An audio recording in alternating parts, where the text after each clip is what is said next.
Hello and welcome to Records Rebuilds. There is a lot of C8 Z06 news to get to lately, and we'll just get right to it. First off, we actually finally know probably when C8 Z06 production will start, and that's because we have an actual customer over at mid-enginecorvetteforum.com who posted her actual TPW or Target Production Week from General Motors, and that week starts 9/12/2022. So we are actually under 3 weeks away from the beginning of C8 Z06 production. So that's extremely exciting.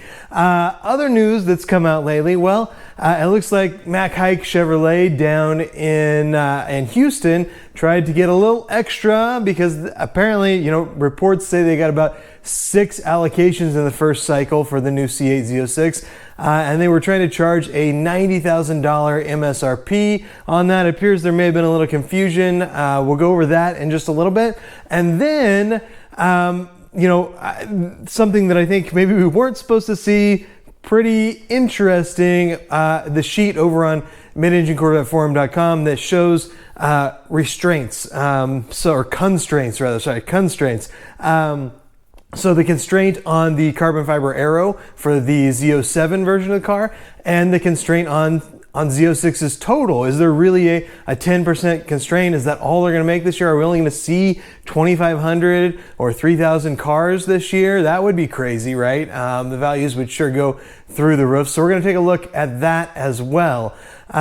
If you enjoy this type of news where we don't make a video unless we have something to say, we don't waste your time with things you don't care about, think about hitting the subscribe button. I need about 420 subscribers by Halloween, and Halloween cookies are starting to show up in the store, so I'm running out of time. So if you're interested, subscribe to the channel. I think you'll enjoy it.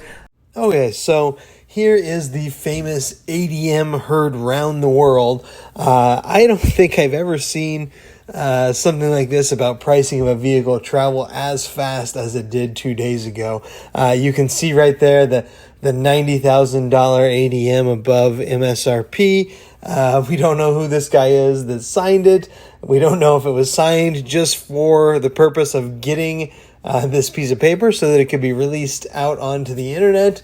What we do know is that it caught fire and it was everywhere. People who didn't care about cars knew about this. And then within just a matter of hours, really within 12 hours, Mac Haik, their general manager, was deciding to reverse course on this and sell the cars at MSRP, which is, of course, a great deal for somebody out there. They said they didn't mean to cause any trouble by this, and they can see why everybody's so angry.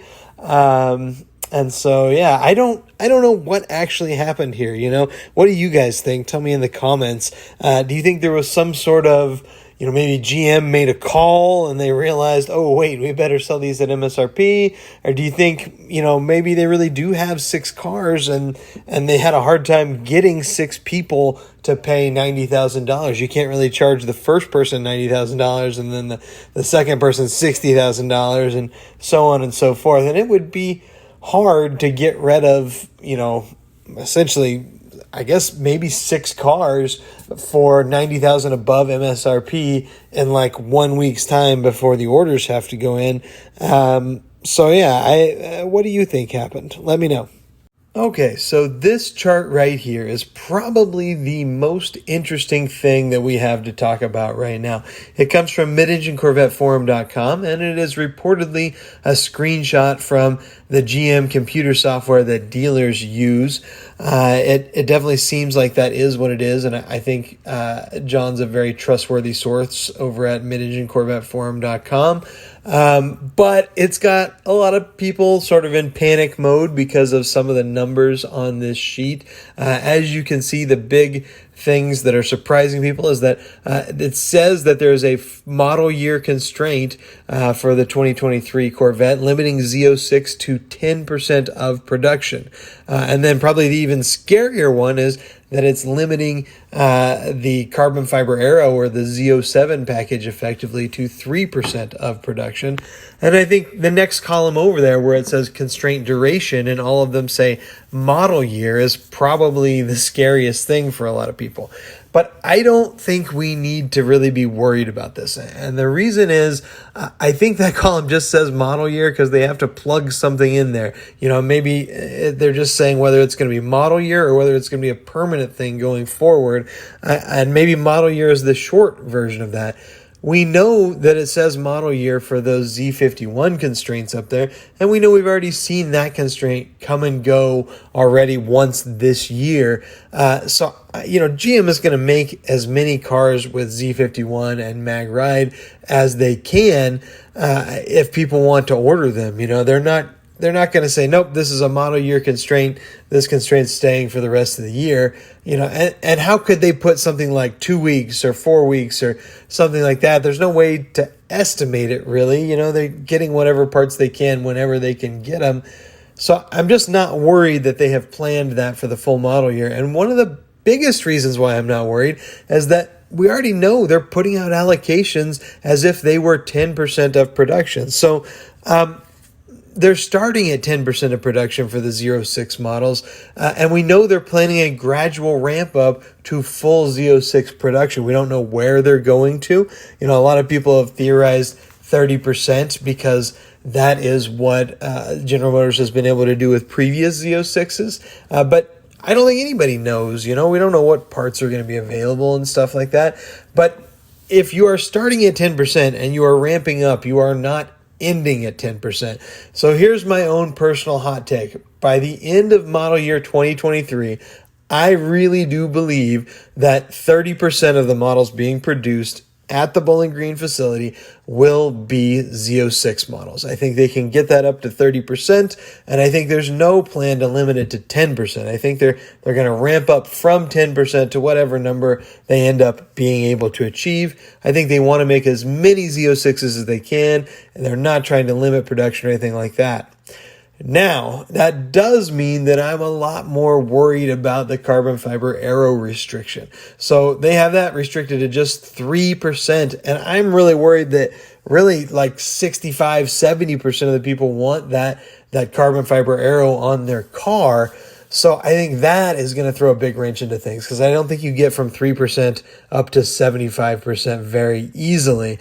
And so I think something that each of us needs to be thinking about is, what do I do if I get offered the chance to jump the line by 300 or 400 spots, or, you know, if you're at a smaller dealer, by 3 or 4 or 5 or 6 months or a year worth of production, if I'm able to take a base C8 Z06 without the carbon fiber aero. I got to tell you, it's tempting for me. The car's quite expensive, and even though I'm wanting a car I can track, you know, the base C8 Z06 is going to be a great track car, and it might even be a little bit faster on the straightaways because it's going to have less drag. So that's something that's going to be tempting for me. I think I'm still going to try to go with the Z07 with the carbon fiber wheels and all that stuff, but I think each person has to ask themselves, if I get the opportunity to buy a base C8 Z06, am I going to take that? Because I think almost everybody here is going to be offered that opportunity. The last thing is that over in the comments column here on the far right, you can see they have comments on the cause of that restriction, and all of them have to do with supplier restrictions except for the Z06 restriction, and that is listed as a plant restriction. So I think, again, that's an indication that the plant is just ramping up production right now, and it's not going to stay at 10% for very long. I don't know if it's going to last a month or 3 months or however long, but I think they have plans to go beyond that 10%, and we don't need to be worried that it's going to be restricted to some crazy small number. Okay, so that's all the latest news from the world of C8 Z06. Stay tuned. I'm sure there'll be more coming soon. And pretty soon we're going to start a series on option choices and which options I'm going to pick for my car and which ones might be the best for your car. So stay tuned for that. And also, as you can see, the C7 rebuild here, the famous double salvage Corvette, had its first day out on the track. And I'm not going to bore you with too much track footage because everyone hates that. But had his first day out on the track. And as you can see, I am still alive. The car is not wrecked. So it's back in action, and there'll be a video coming soon with a little bit of information about that. Thanks for watching, guys.